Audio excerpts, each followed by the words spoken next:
for purple mountains' majesty above the fruited plain. I obviously pay all full taxes. I'm honest in my dealings with people. People understand that. My taxes are carefully managed.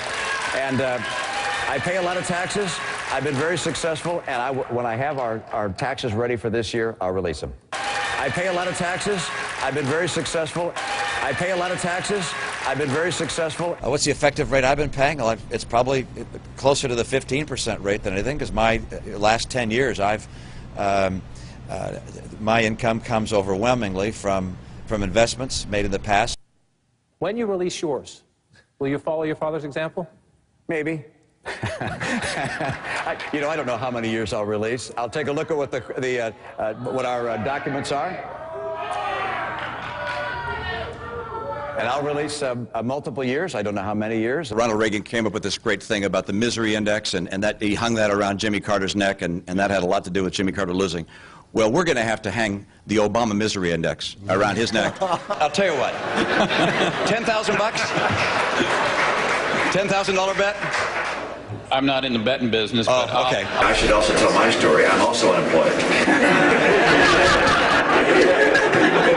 So we went to the company and we said, look, you can't have any illegals working on our property. I'm running for office, for Pete's sake. I can't have illegals. It turns out that once again they hired someone who had falsified their documents, had documents, and therefore we fired them. Well, in this case, it's because of the banks.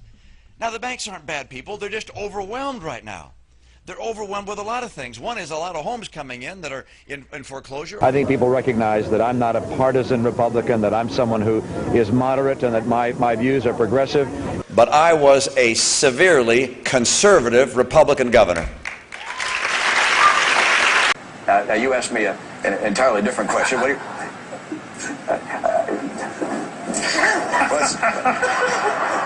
I know what it's like to worry whether you're going to get fired. There were a couple of times I wondered whether I was going to get a pink slip, and I care very deeply about the American people.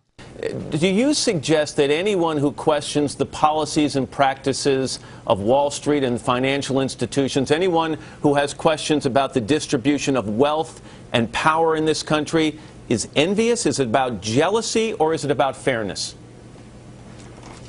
I think it's about envy. I think it's about class warfare. And then I get speaker's fees from time to time, but not very much. And then I get speaker's fees from time to time, but not very much. If I had a business executive come to me and say they wanted to spend a few $100 billion to put a colony on the moon, I'd say you're fired. Corporations are people, my friend. We can raise taxes on... Of course they are. Everything corporations earn ultimately goes to people. One is, don't try and stop the foreclosure process. Let it run its course and hit the bottom, allow investors to buy homes, put renters in them, fix the homes up, and let it turn around and come back up. I like being able to fire people who provide services to me. I'm not concerned about the very poor. We have a safety net there. If it needs a repair, I'll fix it. And crown thy good with brotherhood from sea to shining sea.